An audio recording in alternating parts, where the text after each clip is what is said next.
and do not reflect those of the Evening Rush Network. Viewers' discretion is advised.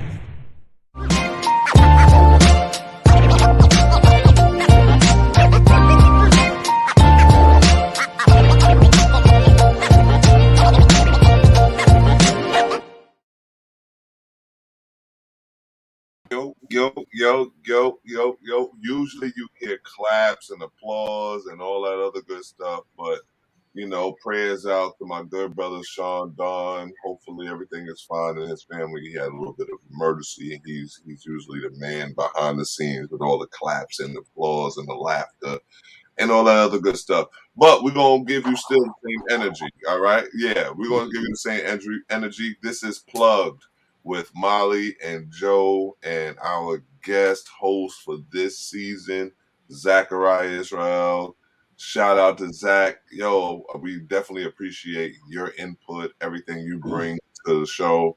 You edgy, you know what I'm saying? You borderline, you edgy, you know what I mean? And Joe, welcome back. You know what I'm saying? Yes. You know what I mean? You look. Hey, what I just realized, I'm looking now, Zach. What I'm looking at is I'm looking at a refreshed Joe. Where's the hair on the face, brother? Well, I decided to, you just noticing. No, I decided to start a little fresh. I've been growing it out for like almost 4 years, and it's one of those things where I'm just trying to freshen up a little bit, if you will, So as you can see, me and Zachariah, we go with listen, I'm growing it back. I noticed when we go with the full. We go with the full beard variety. I noticed when I cut it though, I start seeing gray on the edges. So I'm like, okay, that's my sign of wisdom. So I said, every once in a while, you got to start over to continue what you're doing. So don't worry, it'll be back soon. But I just had to start a little fresh. Me personally, man, listen, I like the grays, man. I like the grays. But straight up and down, listen, Zach is here, Joe is here. I'm excited. I hope everybody else is excited to hear what we got going on. Topic of the day, Colin Kaepernick, quarterback to black activist. All right. He had a documentary of some sort. I mean, you could call it a documentary, you could call it autobiography. A biopic. You can call it different. Whatever you want to call it. It's very eye opening, and it's so eye opening that we have 3 parts to it. This is part 1 of 3. There's 6 episodes. We implore you go out there and check it out and check it out for yourself. See what we're noticing about it to where we wanted to dissect it. We thought that to try to crunch all 6 episodes into one show would not do it any service. Absolutely. All right. So Colin Kaepernick, quarterback to black activist, part 1 of 3 is tonight. Of course, we always do. We pay homage. We pay homage or we give flowers. So this week is the time to pay homage. Joe, myself, Zachariah, we got a few, of course, we got somebody that we might have said before, and we just want to give them their flowers again. You understand what I'm saying? Or we might come up with somebody new or somebody that you never even heard of. I've learned about a few people in this segment, to be honest with you. Between Joe and between Zachariah, I've learned about a few people. So, and I've learned about a few people on a personal level. You know what I mean? Zachariah brought up Tupac one time, correct? That's right. Yeah. You know what I mean? Joe brought up some personal situations as well. And then when you think about it and when you guys hear it, it's like it's mainstream, but this is their personal lives. So, yeah, paying homage and giving flowers is what we do, And then we got current events. Current events is about things that's happening locally, nationwide. I think today we're focusing a little bit locally because there's a lot of things that happen here in the New York City area. Zachariah might be in California, but his heart is in New York always. That's right. I left it out there. Right. So you left your heart in New York City. I thought the song was you left your heart in San Francisco. Nah, they got the lyrics wrong. You better not leave it in San Francisco. They got it. They got the lyrics wrong on that one. Exactly. Yeah, exactly. The platforms we on, you already know. Joe, hit us with the platforms we on. Amazon Music, Pandora, Stitcher, Podchaser, TuneIn, Reasons Podcast, Google's Podcast, YouTube, Facebook, Instagram, Anchor.fm, Spotify, iHeartRadio, Mixcloud, iTunes Podcast, the Evening Rush Network.com, of course, and also on the Evening Rush Network app. So there's a lot of ways to get connected with us. So any one of those ways, you'll get connected with us. All right. We usually talk about sports. It's nothing really to talk about. Indiana sucks. The Knicks suck. Mm-hmm. You know, Brooklyn is still doing their thing. Shout out to Sean Dawn. Right. I'm gonna give you your props while you're not here. See, I gave him his flowers. Right. He's not here. No gunshots today. Yeah, exactly. That's what he would have did. So I had to fill it in for him. Exactly. You filled in for him, Zach. Yeah. Zach said I filled in for him. Yeah. So you know how we do, right? So we go into our next segment, which is paying homage. Okay. This is our paying homage section. Usually we get claps and applause and all kinds of loudness going on and whatnot. All right, but we don't get that today because, again, prayers out to Sean Dawn and his family. All right, paying homage. Joe, who you got this week? Well, this is interesting because everybody knows this person I'm about to bring up. And I don't know if we've ever done him on the show. I can't remember. But I said this would be a perfect time. I'm bringing up the late, great Michael Joseph Jackson. Mm-hmm. Aforementioned the king of pop. Born August 29th, 1958, Gary, Indiana, 8 of 10 children. Yes, the GOAT of music, if you will. I brought up Michael Jackson because I recently went to go see MJ the Musical on Broadway. Wow. And his story was just, you talk about somebody who got their flowers while they were alive and are still getting their flowers today. So many people who don't even know of Michael Jackson still love what he did. And there was a particular point in time where I talked about it was mentioned from 79 to like 1982 from Off the Wall to Thriller.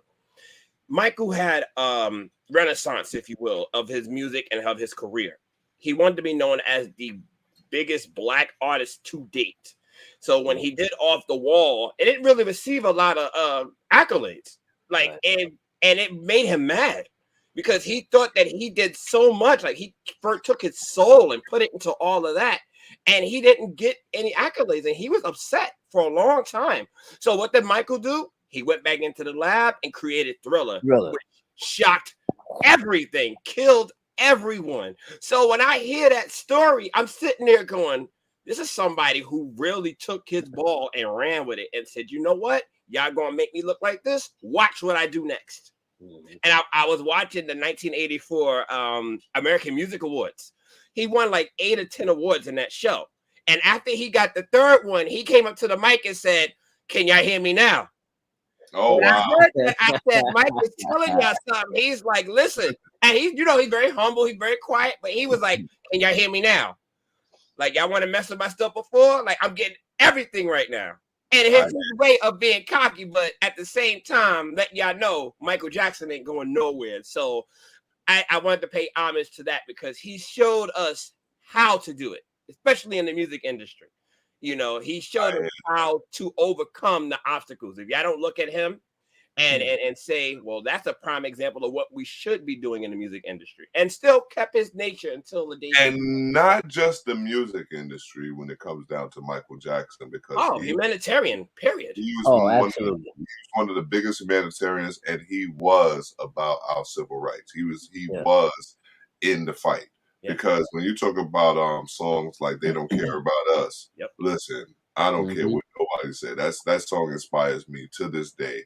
We can play it. I could play it right now, and I'm inspired. You know what I mean? So, Black and White, Man in the Mirror. Yes, Man in the Mirror. Man in the Mirror is personal. That's why I even bring that up. Man in the Mirror is personal. I even talk about that song. I might have to.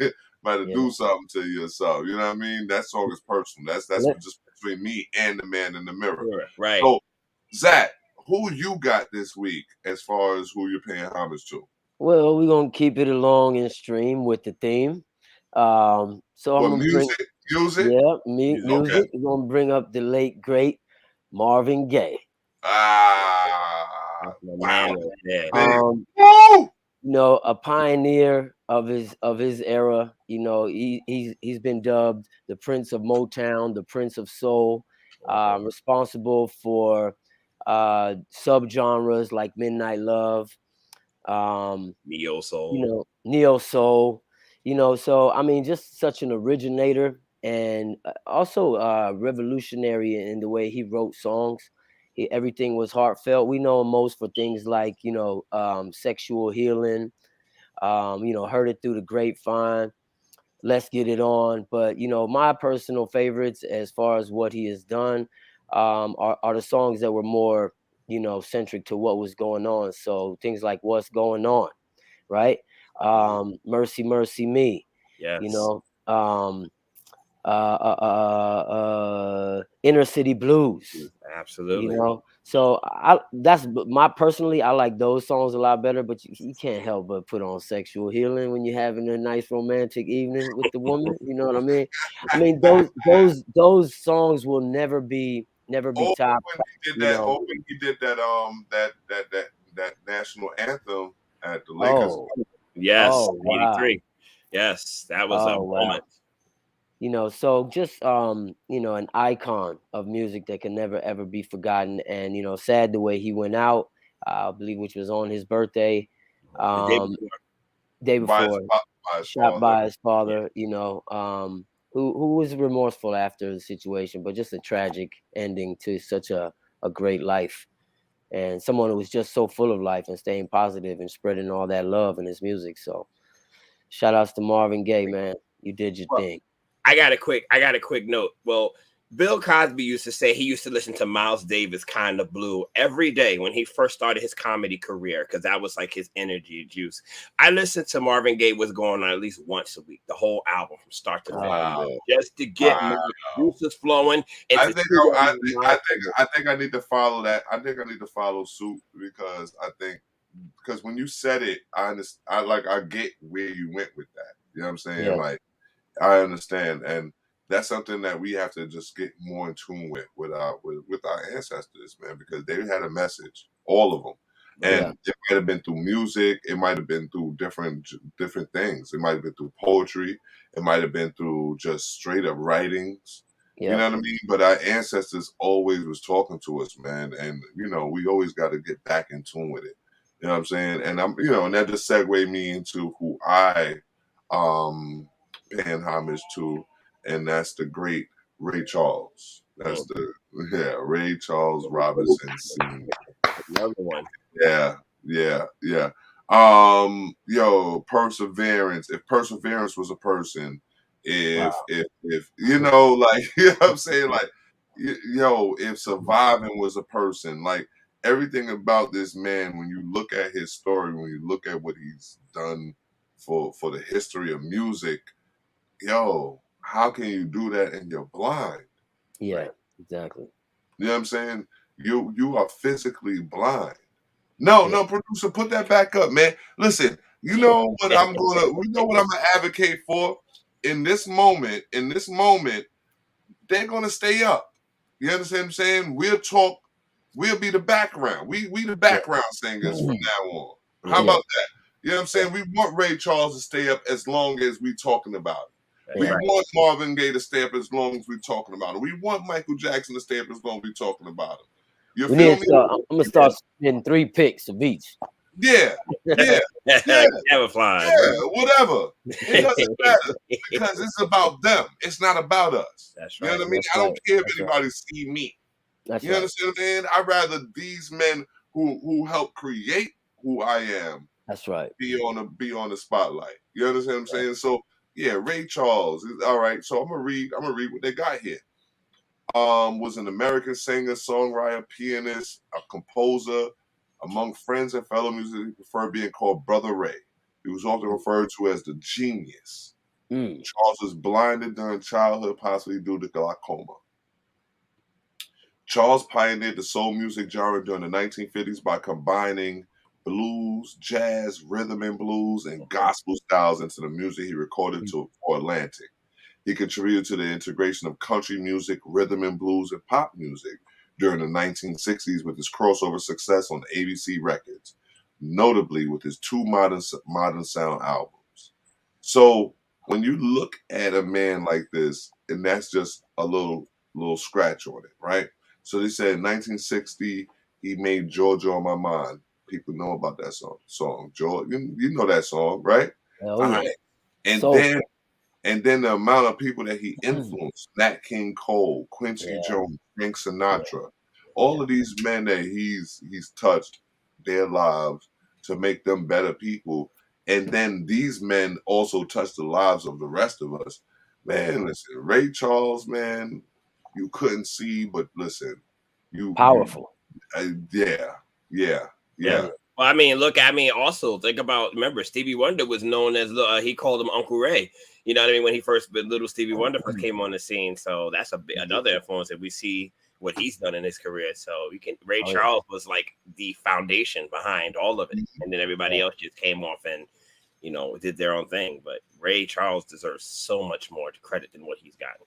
Right, right. And then I've been watching a few documentaries that made me realize that I need to give Ray Charles his flowers, like, to be honest with you. And Ray Oh, Charles, you the man. And Jamie Foxx did the damn thing playing them too. Oh, yeah. Oh, yeah. Oh, yeah. Oh, yeah. Oh, yeah. Oh, yeah. Oh, One yeah. of the best So, we've ever seen. not for nothing, we go into our next segment, which is current events. All right. And usually we get a raw and all that other good stuff. But again, prayers out to the Evening Rush Network, Sean Dawn. Current events. We got today, and I'm gonna be honest with you. It's singing New York City. No disrespect to you, Zach. You know what I'm saying? It's like it's really New York City. Why would I But take offense to that? I don't know. I mean, I feel like you included me. Listen, you've been in Okay, New York State of mind, so that's You where know we what I'm are, right? I saying? hear you. I hear you. I hear you. But current events. Eric Adams. Joe, I need you to speak to this because Joe is Oh boy. usually my Well, man. Joe is usually the man on the streets with this, right? So well, Eric Adams appoints for school chancellor and NYPD, the head boss of NYPD, to black folk. yes, you had me cracking up with your status the other day. You said he's trying to turn New York into Wakanda. But I mean, I'm happy that Eric Adams is doing this because he's trying to set a standard within his new reign. And I'm all for it. Unfortunately with Eric Adams, the only thing I feel that's a negative to it is a lot of people that he put in power. I know of them. Not with these two appointments, but other appointments that I know. And I give them the side eye because I know that they probably have other hidden agendas. But as long as they stick to the message of getting this city back to where we were, that's what I mean. Like, Where were we? Where were we, Joe? Well, I mean, pre-pandemic, but in the sense of, well, I'll give you an example. With David Banks. David Banks he was the former, he created the Eagle Academy, which was an all-boys school in New York City, in the Bronx, and in Harlem. And one of the things that David Banks recently said is that he want to add more days and make longer hours for school days. Mm-hmm. And so nobody's trying to hear that who work in education right now. I said, absolutely not. I said, we're trying to get the opposite of that right now. You can get less out of that. So when I saw that, I was like, this is what we have to deal with. This is going to be our new chancellor making these statements. Me personally, I think that if you incorporate what did work during the pandemic along with what works in regular time, which is in person and such, where you say, okay, a little remote and then a little bit, you know what I mean? You understand what I'm saying? Maybe a balance per se? Well, the reason why they're trying to get rid of the remote is because it takes away from the in-person, and they feel that they could do a better job in person. Eric Adams has been quoted as saying that he thinks that 400 people can be on a Zoom call at one time. This is what he said. So when I heard him say this, I'm like, I don't know how I feel. I don't know how I feel about that. That's not because then you're just throwing away homeschooling. Like you're telling people who homeschool like their method doesn't work. Listen, I've seen kids during the pandemic virtually. I am so glad that we're allowed to do in-person programming right now because the kids do so much. There's only so much time. Even adults can be in front of a computer or a screen getting things done. You lose interest. You lose your focus. You need to have personal interaction. So it's true. you know, It's you need true. this is a common fact of life. You need personal interaction. You cannot be in front of like this is great, but I can't wait for the moment where we have our own session in person. You know what I mean? That's so And that's why I went to you on this topic, because I know that you have to study that section of your life, you know, dealing, because you're part of, you know, He's living in that dynamic living right in now. it, right? I see it every day. So Eric Adams said because of that year and a half of remote learning. Absolutely. But me personally, and that's just my opinion, I think a balance between the two actually will work towards what our new school chancellor is trying to do. Because I don't think that you're not taking my kids away from me more hours than you already do. I'm sorry. I like my kids. I'm sorry. Some people don't like their kids. Yeah, I do too. I like my kids. You can't tell I like mine too. Yeah, I like my kids. So you want to jump in on this. Yeah, you want to take my Hey, it's funny because you know me and my wife was just talking about this subject last night because we started talking about things that my son was coming home from school. Mind you, he's in TK, which is like before kindergarten, and the stuff that he's been learning that we've had to counter, you know. And I'm just like, you know, okay, you starting them out so young and teaching them certain things. So yeah, I look at it that way too, because my son was on, you know, last year he was in pre-K on this virtual thing, and this is an age where they need to socialize. But at the same time, I don't want him stuck all day with people that's gonna be feeding his mind with a bunch of junk that I don't even agree with. You know? And that's a topic for another day, Zach. Yeah. I'll be honest with you. Like I hear you, and trust me, we can go all day with that one. So what I want to do is I want to give props to the sister who is the new NYPD. What's that called? What's her position? She's the commissioner. Like she's the commissioner, NYPD commissioner, like Commissioner Gordon. You're right. Yeah, I'm bugging. No Batman, right? So yeah, the NYPD commissioner is a sister. The first sister ever, the first Black sister ever, and I want to give props to her. We usually would have claps going on for that. Her name is Keechant Sewell. She's a Queens native. And like one of our writers wrote in, Wakanda forever. Something, and the reason why I want to skip past it, and I'm not really skipping past what Eric Adams has done, politics as usual, right? Right. You know what I'm saying? Like, I don't want to sit there and study on that. I want to study on something that's really hitting our neighborhoods really hard, and that's the gun violence issue. Joe spoke on the fact that he was woken up out of his sleep recently to about 10 or more gunshots right outside his window. It's all too common in our neighborhoods. Yes. One issue that made me bring it up is our ox. Like, you know, we talk about the ox in the stores and like, oh, ox, yo, what up, ox? And I thought it was a code. You know what I'm saying? Like, we don't mess with the ox. You know what I'm saying? And it was a 20-year-old brother who got gunned down from a dude that he just finished giving him a free sandwich. I saw that. You know what I'm saying? He just finished giving him a free sandwich and he was gunned down. And me personally, I'm like, I'm taking it back because there's nothing about the ox that make me want to do that. You know what I mean? I never had no bad experiences with them myself, you know. Never. I actually, you said you didn't mess with the ox. It was funny. No. I remember growing up, somebody tried to do. They came from behind the counter with swords. Like, what you gonna do? Like, they're always armed. So to hear that they're being attacked like that, that's right. But that goes into what the whole theme of this point was. There was an unspoken street code. And there's a lot of them, right? There was supposed to be a lot of them in our lives, right? So it's like, what happened to them? You understand what I'm saying? Because it was an unspoken street code that the ox was off limits. We don't rob the ox or nothing like that. So does that go into what's going on in society today right now? That goes back to that segment of what was it, youth wasting on the young.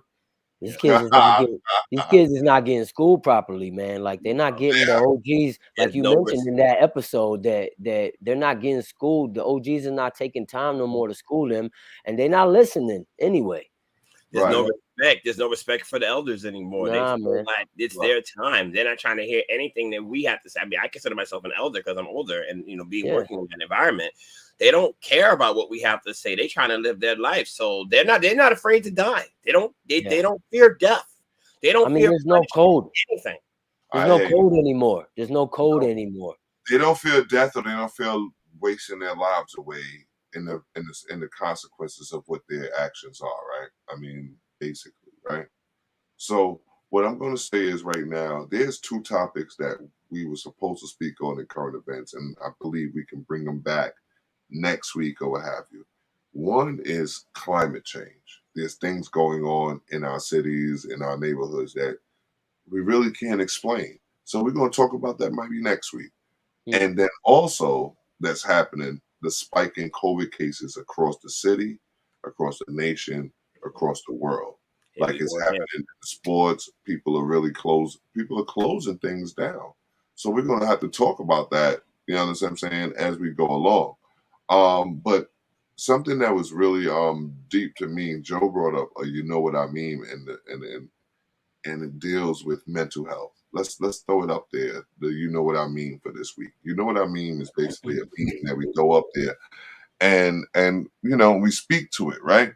And we're gonna leave it up there. Like I said, we're gonna leave it up there because that's what we're highlighting right now is the meme itself. And it says, "This is what depression." So for those who's on Spotify or those platforms that can't see what we're talking about, the meme, it says, "This is what depression can look like." And it has pictures of famous stars who suffered depression, and they're no longer with us. And most of them suffering from or died from drug overdoses or suicide. Correct, and that's the way they went out. You know what I mean? Yeah. Depression is what the mental torture they were going through, and their and their outlet caused them to leave here. And you got people like we got Robin Williams, Whitney Houston, Chris Farley, Marilyn Monroe, Kurt Cobain. We have Andrew Bourdain. Like a lot of these, these are people that were is that Amy Winehouse is another one, and these are some of the people we know their stories, and we're just like, it's sad because these are lives that could have been saved. These are lives that could have been changed, but we didn't know of their depression. We didn't know of their drug use, and what causes these issues, modern day, everyday things that they were going through, and on paper, it looked like they had the best of lives. But then when it turns out that either they committed suicide or had an overdose because they were dealing with depression. Yeah. I want to say something real quick, when it comes down to depression, and I heard it recently. I think a comedian, I think it was Michael Che said it. And the funny part is he said depression is a rich person's disease. Rich person's disease. And I wouldn't say a rich person's disease. I just say that it's someone who actually in reflection of their lives, they think their lives should be better. That's the reason why they're depressed. You understand what I'm saying? So I think that people that's on the path of greatness suffer depression. Yeah. But their depression boosts them to greater paths. If y'all feel where I'm coming from. Yeah, it's kind of like the the most greatness and growth comes when you're hit by tragedy. At least that's what happens for the greats. Because they take it as a catapult to bring them to where they want to be, and we don't see their depression because they're in the limelight. So we don't see the struggle, what goes on behind closed doors, or what it took for them to get where they at, especially with the ridicule and everything they suffer from family and in their personal lives. So yeah, I mean, it's definitely a real issue. Yeah, definitely, man. And Joe, I mean, I'm thankful for you even bringing this up because I think I suffer from it at times. I'm pretty sure that maybe you gentlemen suffer from certain different things. And, you know, you may want to highlight it at whatever point in time you want to. But I know for a fact, the reason why I'm depressed is because, as they say, I know it could be better. And that's straight up and down. I know it could be better. You know what I mean? I personally, I deal with it differently. I mean, I'm always just trying to stay positive. I think, you know, I come in from a household where when I woke up in the morning, it was, you know, stickers on the mirror while brushing my teeth that says, you know, the power of a positive mind. I can if I think I can, and go to the refrigerator to get some food, and it says, winners never quit and quitters never win. You bring these things out. I'm going to hit you with that one, because what we got to do is we got to make sure that the Evening Rush get a shout out at this point. Yeah, I'm not watching the clock. So, Very good. Word from our network. Let's go. You heard. Looking to podcast shows and do not know where to start? The Evening Rush Network can help you with that. Call us at 929-441-2417 or email us at theeveningrushnetwork@gmail.com for dates and prices. We got you for all your podcast needs. The Evening Rush Network. Tune in, subscribe, and share. What's up, y'all? Your boy Shice, Mr. Talk of the Town, letting you know now the Evening Rush Network now has the app. So catch it on the Google Play and the App Store. And you can catch all your podcasts like the Evening Rush, Let's Talk Crazy, the Queens of NYC, Sex, Love, and Alcohol, Plug, TL Mac Fitness, I Am Nicole Clara, On Everything, and Getting to the Focus, and all in one place at the Evening Rush Network app. That's right. So catch all your favorite shows. What are you waiting for? Download it now. Today's topic of the day. Oh, my bad. We are definitely sponsored by my favorite community organization. My favorite community organization is Big Apple Leadership Academy for the Arts, Baller. All right. We are on Instagram at Plugged MJ at Plugged. That's PLUGGED MJ. Okay.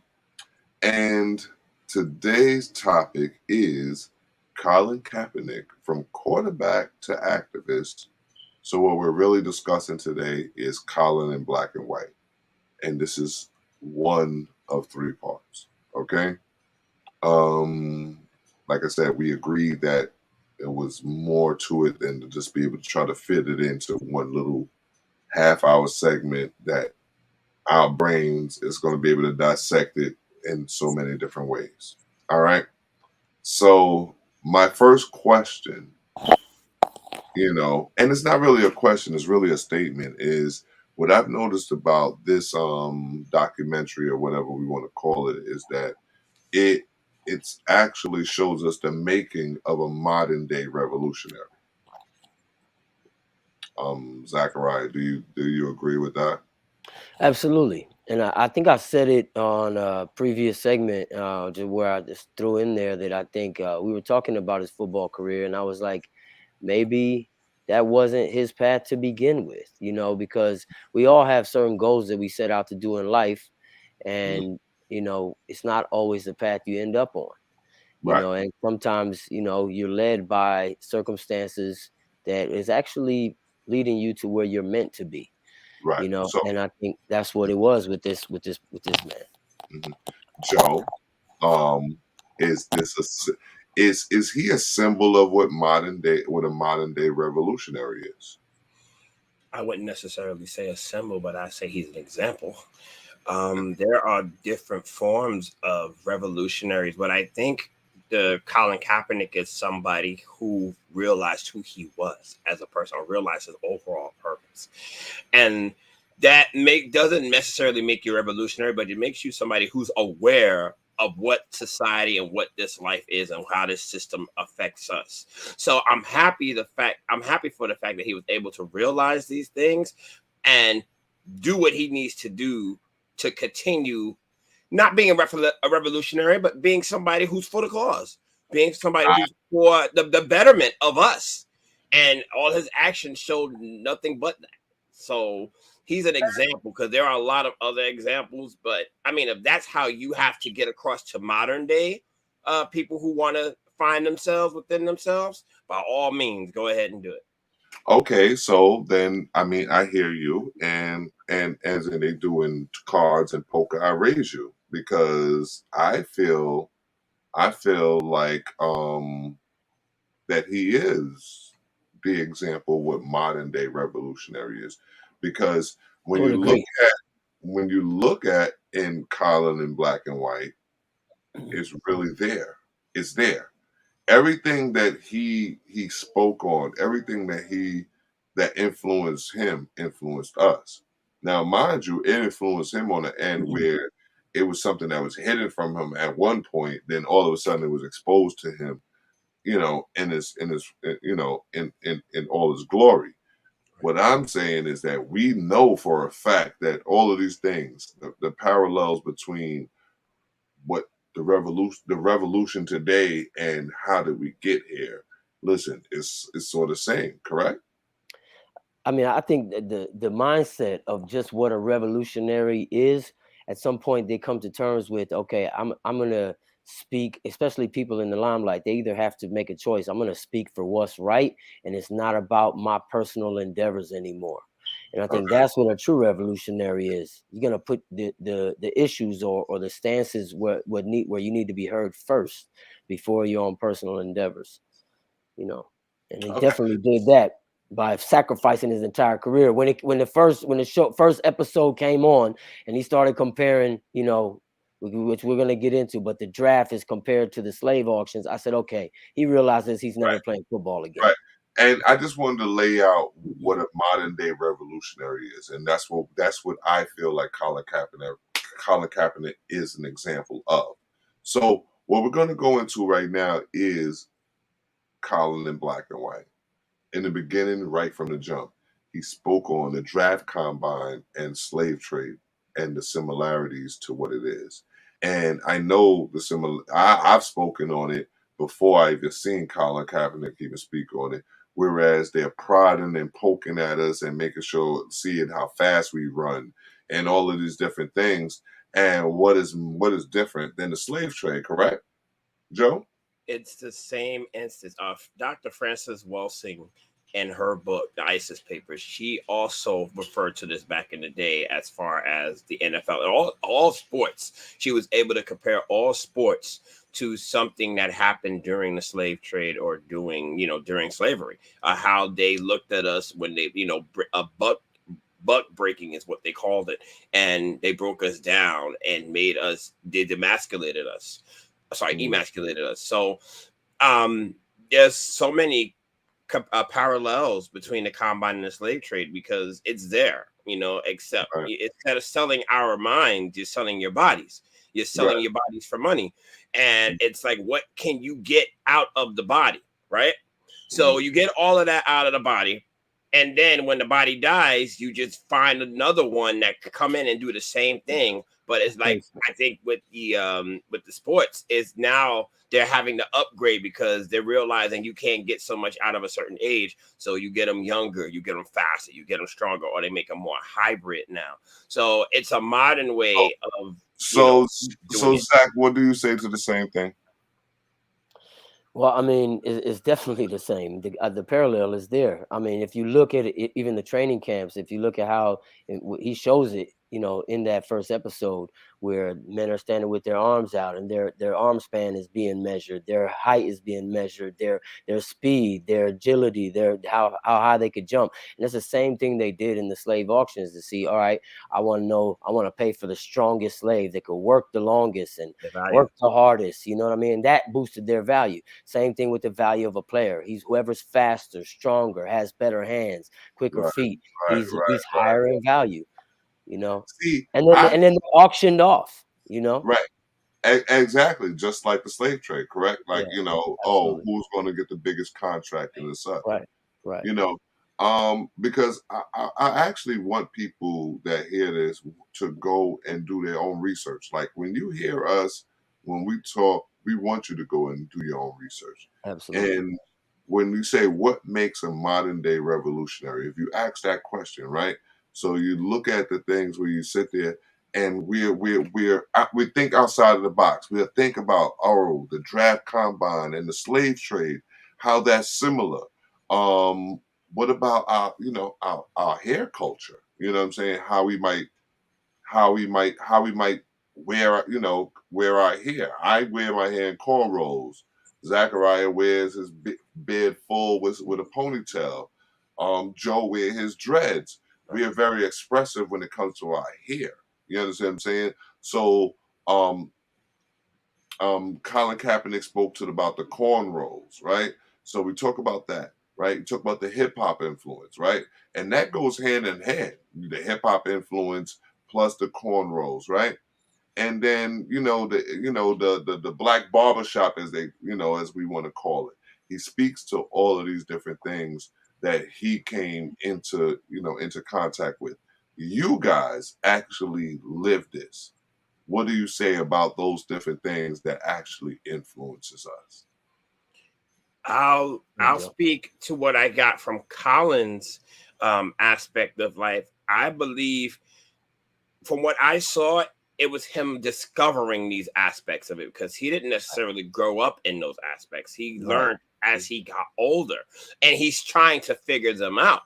Remember, he came from a mixed childhood. He had white adoptive parents, so they weren't necessarily there, getting him involved in this. But it was like a culture shock for him, and to realize that this was here, and he gelled to it like he was trying to find himself. And the fact that I think he gelled to the situation, and it realized it was commonplace, and he got comfortable. It's just him finding out who he was. He had idols. He talked about Allen Iverson being his idol, and Iverson is very known for wearing cornrows and when he was in the NBA. So what's crazy is what makes it any different than our upbringing, because Allen Iverson is someone that influenced myself, yourself, and probably Zachariah. And Zachariah, and I'm gonna be honest with you, when it comes down to the cornrows, Zachariah and myself goes a little back into just the history of cornrows in itself, right, Zachariah? Oh, I mean, absolutely. I mean, that's what it was, and where we met, that culture, the Hebrew Israelite culture was, that everybody has cornrows or braids. I mean, at one point I had my beard braided, if you remember. I was a Right, I trendsetter remember with that. that one. I'm taking credit for that. I was trendsetting with that one. But the point is that, when we were in a culture that we don't cut our hair, so that's like that was part of that culture. And if I'm not mistaken, you want to share a story about how Iverson actually got into that, was actually through our people. Right. I mean, so what I want to do is I want to break it down, right? So we're breaking it down and saying what makes a modern day revolutionary. Say the parallels between the draft, combine, and the slave trade. What that is that we're recognizing today what they've already been doing, the process that they already been going through. You understand what I'm saying? And then we talk about the hip hop influence. We already know about that. That's major, right? And now what we're talking about is the cornrows, right? So, like I said, Zach talked about Allen Iverson, and Iverson was in VA. One of our brothers was in VA, and we had braids. That was what we were known for. That's what we did. And Allen Iverson used to come up in the shop, and my brother was one of them. The brother was one of them dudes that would look out for the sport, look out for the guy that's doing his thing in sports. You know what I'm saying? Like, listen, don't be in the streets doing no craziness, this, that, and the third. And at the same time, drawing influence from my mans and them. Listen, he started getting his braids. Yeah. Am I going to say that's how that trend got set? Listen, I'll leave it for everybody else to figure out. You know what I mean? When you talk about the food and the seasoning, that's like, like everything sings to you when it comes down to our culture, right? And that's what the revolutionary is today. They accept every aspect of our culture. You know what I mean? And then they accept the things that goes against us, which is the cultural discrimination. There was a part in the episodes where they demanded him to cut his hair. Zach? Yeah. I mean, at first, his parents, you could tell they didn't like it, right? He shows that. But it wasn't until his baseball coach said, you know, what is that hanging out the back of his hat? You know, that's unacceptable. He's got to change that if he wants to play on this team, and end up calling his parents, you know, and then that's when his parents brought it up to him at the dinner table. They try to slide it in there, you know, and Joe was talking about, yeah, what he was struggling with. I feel like it was also showing he was starving to get in touch with his culture because he knew it was a part of him, and he was raised by parents that were oblivious to that culture. Some scenes I felt like they were trying to portray, or he had say so to show that they meant well, but they were just so green that they didn't know how to approach the situation, and then their underlying, you know, biases that they came up with just came out, and they didn't even know how to raise a black son. You know what I mean? They don't understand the plight of a black man growing up in America, you know. And I kind of got that vibe as well. I got that yeah, vibe because it was like they meant well, but like you said, they didn't know how to do it. So no, they always looked at it as a phase. They were and they like, weren't he'll get over this empathetic enough. eventually. He'll get it. Like they were like, he'll get over this. You know, like it's Yeah. a phase. Eventually, he's gonna grow out of it, and not realizing that it was part of his culture. That's that white wishful thinking that maybe he won't grow up to be the black man that he is. Maybe Right. we can whitewash him. Watch him. You know what I mean? You know, but yeah. Yeah, so now we spoke on, okay, what makes a modern day revolutionary. So we're saying that, you know, where they're aware of the times, right? That's basically what we're talking about with the draft combine, the slave trade. Culturally, you know, aware of themselves, where it's like, yo, listen, nah, this is what we do. We wear cornrows, we rock a beard, we rock our, we're, you know, culturally in tune. In music, we're in tune. When you talk the influence of hip hop, because you talk about DJ Cool Herc. Our parentals, you know what I'm saying? Our parentals being involved is very important. Although his were white parents, adoptive parents, um, was, but they still were as important to his upbringing because they allowed him to explore himself, allow him to realize who he was and what he was going to be. You know what I mean? We talk about the neighborhoods. You talk about the black barbershop. Listen, we talk about that all the time. Joe, you know about it. You go in a black barbershop, get a trim up. You talking about all kinds of stuff, or you're experiencing all kinds of different things when it comes down to the community, when it comes down to who you are as a man. You know what I mean? Because they talk about a lot of different things of the past and the present. The barbershop, the barbers were our therapists at one point in time, you know? They were our original therapists. When we sit in the chair, not only are we getting the cut, but we also getting a good talking to, or we figure some stuff out. So Right. that's what the barbershop meant to us in our communities. You know, it helped us solve a lot of problems. Mm-hmm.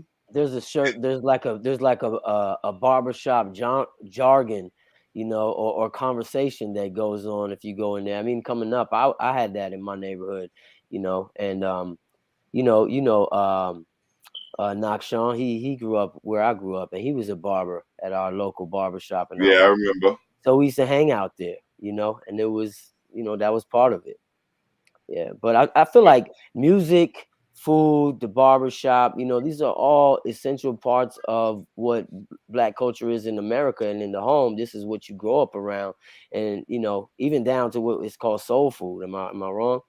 You know, Right, so that was actually like tongue in cheek, a joke within the first few episodes where it's like, oh, you know, for his white mother, he'll salt yeah, and pepper everything. But then yeah, when he got a taste of that soul food, he ain't need no salt and yeah. pepper. It Yeah. was She was Right. like, "You might want to give me some salt." She's like, "They don't need none." No need it. I'm good. I need no Yeah, right, more. right. That's also important in the revolutionary. Just to let y'all know, seasoning is important. I Seasoning is mean, you know, see, people don't understand. There's a root of where it came from. You know, in the slave days, the master would throw the slaves scraps, and you know, you gotta make a meal out of something that you know is a scrap of an animal that's not necessarily usually eaten. all right. So you But know, you have a good food. I don't want to tarry because you guys made some points in the next few statements. The in the episodes there was a statement made. It was called the white man's stamp of approval. That's what Cap talked about Mhm. Mm. in an education. Can one of you speak on that, please? Yes, I can personally speak on that. For what I've personally gone through, I could be clean pressed. I could have a 4.0 GPA. I could actually be of good standing as a black man. But if you're hearing it from me or someone like me, it doesn't make sense. But if I was to go to a white counterpart, male or female, it's almost like their word is better than mine. And people will listen to them more, especially when it comes to work, when it comes to education, when it comes to society. So getting a white man stamp of approval is, once you hear it from someone of their culture, it means something. I could have said the exact same thing and it don't mean anything, or people aren't listening to me. Like, it doesn't matter. And that happens every day. So we were trying to find our value. What's our value in our voice?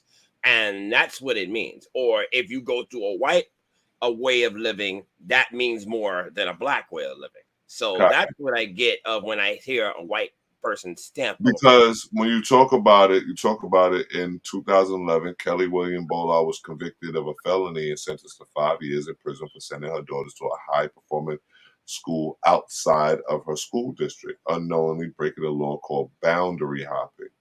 The judge reduced her sentence to 10 days in jail, 3 years for probation, and community service. She spent 9 days in jail and was unable to get her teacher's certificate under Ohio law due to the felony conviction now on her record. So you destroy someone's life because of, they want a better education for their kids. Mm-hmm. Exactly. And Cap speaks to that. He says, in the land of opportunity, that law is meant to make sure poor, underprivileged folk don't better educate themselves without that white man stamp of approval. Mm-hmm. So we'll move ahead because I don't think neither one of us need it. We don't need that. We got this. You know what I mean? The next one is getting a job. Does not equal earning a living. Getting a job does not equal earning a living. Zachariah. And I think it just goes back to what he said. You know, it's been set up that way. You know, most higher paying jobs require higher education. Most schools, underprivileged communities do not provide adequate level of education. They don't even provide, curriculum that sets you up for college, because they're not given the funding, because they're in the inner cities. And then, the underprivileged communities, once you get out of school, you're either forced to settle for minimum wage jobs, which we spoke about on previous segments, or earning minimum wage. Like Kat points out, you'd have to work 140 hours a week, which he breaks down that is 24 hours a day, 6 days a week, just to make a living wage. And we're talking about just being able to pay rent and you pay your bills. How you gonna support a family on something like that? A full 6-day week with just 1 day off, So going back to, getting the white man stamp of approval, if you're not accepted into getting his approval to get into a college or to get that job, that higher paying job, then you're gonna be stuck at the bottom of the totem pole, scraping and scratching for scraps. Because for one, most higher paying jobs require higher education, period. Mm-hmm. Yeah. And then you have most schools in underprivileged communities do not provide an adequate level of education to get those jobs. Mm-hmm. So you got the system is basically against us, correct? Yeah, exactly. But it was designed that way, Right. I mean, it's for a reason. We talked about. I think we talked about this on more than one episode. They did a really great job. Cap did a great job of outlining these things, and I think where he was making the parallel with is that when he stepped onto the field, like it shows him trying out for JV as a freshman, and he's going up against this other freshman kid, this white quarterback that was from the Bay, and he was clearly way better than the kid, but they chose to go with him because in their mind he was the prototype that they were looking for. And at that time, there was very few black quarterbacks in the NFL, I might add. And then the funny part, the prototype goes in any world when it comes down to it, because that's what they look at it as. Right. You know what I mean? It don't have to necessarily be the quarterback. They make sure that they are in the lead when it comes to those higher paying jobs. It's a standard. It's a standard that's being set. Like if they have what their mind is, what their ideal person should be, if you don't meet those standards, you will never be accepted. with that rare exception of somebody who knows you, who may be of a different culture and says, hey, let's take a chance on this guy, regardless of how he looks. I think we could mold him into becoming what we want him to be. Or how he got the white man stamp of approval when his father got that coach theater to work with him over the summer. Yeah, He said, hey, coach, take a look at my boy. He's been working with Roger Theater in the summer. And he said, oh, really? Oh. Yeah. And he mentioned that to the coach, and that got him that white man stamp of approval to even be considered for a quarterback position. So, question, do we need that white man stamp of approval to be successful in America? If you don't get if you it, want to live in their world, yeah. If you don't want to live in their world, no. I would say this: if you don't, you got to work 10 times as harder, and eventually it's like almost coming to the point where you got to be above and beyond reproach. Politics don't apply to you just because you're that great, and then at that point they got to give it to you. You know what I mean? Zach, speak to what Cap was talking about because he broke down in different scenarios within those 2 episodes, like different ways that we're behind the 8 ball, so to say, right? We're behind the 8 ball. We know it, but he's trying to expose how it's happening. Right. It's what I'm noticing. Like when I watch it, he's trying to expose how it's happening. He's trying to make sure that we're fully aware of how we're getting screwed. Yeah, and I think he was making the parallel of what he was going through in his football journey, but he's showing this is where it's happening on a grand scale in society. And he also mentioned, so it was about getting an equal education or being able to get an education adequate to make a living, getting a job to where you be able to make an adequate living. And then he went into statistics about getting a home loan, which is literally having to get the white man stamp of approval to get that loan, and he gave some stats, and he mentioned that in 2015, 27.4% of black applicants were denied mortgages, and that's more than twice than that of white applicants. And he also said that the ones that did get approved paid higher interest rates, usually. And that he said now, who's the top 3 lenders? JP Morgan, Wells Fargo, and Quicken Loans. And he said, and they're all owned by, guess who? The white man. And see, then he's this quote that he threw in there. He said, some people may say the system is broken. He said, I'm here to tell you, it was intentionally built this way. And we know why it was built this way. Like somebody was talking earlier. I was engaged in a social media conversation, and somebody said, man, they tell us that slavery, they talk about it a little bit in school, but they don't tell us the truth about it. And the biggest thing that they don't tell us is that it's still going on today. It's just in an institutionalized form. And that's a whole entire fact, brother.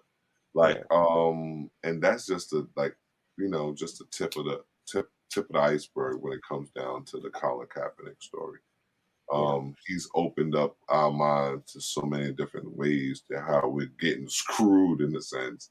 But then he also opened up my mind to how many ways that we're actually open up our minds to how great we can be as a people if we just take that stance. That's right. Now, here's the thing. Just like you said, if we take that stance, how many people are actually listening to what Cap said? That's the problem. The problem is not Cap giving us the information. The problem is the people who are going to receive it and accept it. A lot, he got so much slack for this. It's almost like people are saying he's a sellout for doing this. I mean, no. When people find out the truth about things, when they find out what reality really is, you live off of what you learned, and that's what you're supposed to do. And like I said, go ahead. We talk about critical race theory. That's another form of it. They don't want us to know the things that really happen, so they rather not tell us at all. You're right. I was reading comments on a post that Dr. Ramar posted about that white kid that broke onto his campus of the school he's trying to open up, and they want to press charges against this guy. And if you just read the comments, man, it's like so many people were just hating on his program, and not even talking about what he was talking about to get this white kid, you know, convicted or prosecuted for this. And you know, then I read a couple comments. It's just like, it's crazy how the self-hate is so heavy, you know. And then, you know, we're looking at situations like this. The Cap comes out with this documentary and he's being ridiculed for it when he's actually taking the stance of a revolutionary. And if you ask me, he will go down in history as one. And that's exactly what I meant by the first question is this what a modern day revolutionary looks like? And the modern day revolutionary looks like so far is he's knowledgeable, he's compassionate, he's for the cause, he's working towards a cause, he's sacrificial, you know what I mean? And he's fearless. He's fearless, yeah.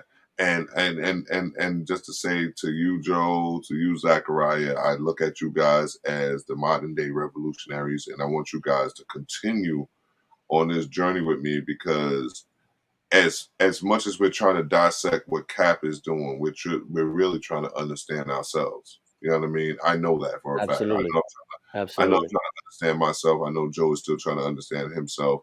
And I know for a fact that Zach, you're still trying to understand yourself. And with that, I appreciate you guys being on this journey. This is part 1 of 3. We don't have to try to stretch it out, because anything we can say now, we can wait till later. Yeah. And I love you guys, bro.